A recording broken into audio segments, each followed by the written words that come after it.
Pasamos a lo que ocurría más temprano en la zona norte del país, particularmente en el departamento de Concepción. La Fiscalía realizó 2 procedimientos y 2 personas fueron detenidas. Encontraron evidencias que vinculan a estas personas con el hecho que se registraba el sábado último, donde 8 efectivos militares fueron asesinados. En estas imágenes de octubre de 2014 se observan a varios epepistas custodiando a Arlan Fick y a Edelio Morínigo. Gracias a que no están encapuchados, se pudo hacer las identificaciones de los hermanos Argüello, Luciano y Benicio.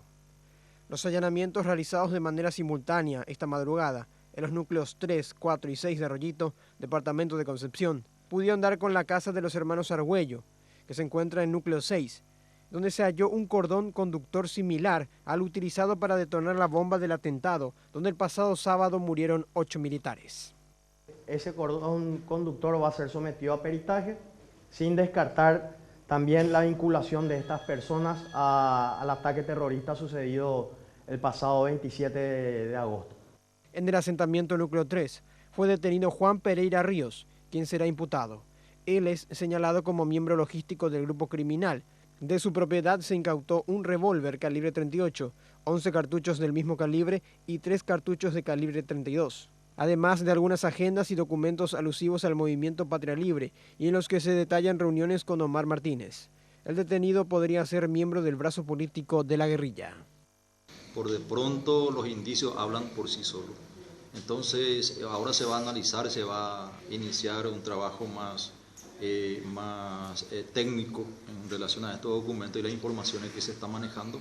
En el asentamiento núcleo 4 fue aprendido Rosalino Ríos para su declaración ante el Ministerio Público. Consultado al comandante de las Fuerzas de Tarea Conjunta, general Ramón Alvarenga, quien dio la orden de patrullar y con qué fines, el líder militar no pudo ser preciso. Es una pregunta bastante fuerte, Carlos, ¿verdad? Porque ¿Quién autorizó, comandante?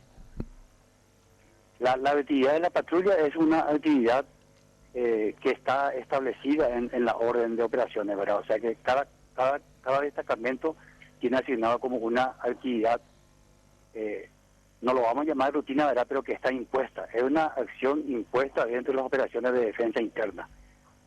O sea que no hay una orden específica para hacer una patrulla a una hora determinada o en un lugar determinado. Cada comandante de destacamento lo asume porque es una acción impuesta dentro de lo que es las operaciones de defensa interna. Aún se aguarda resultados de la prueba de balística para identificar las armas utilizadas y vincularlas con otros hechos criminales.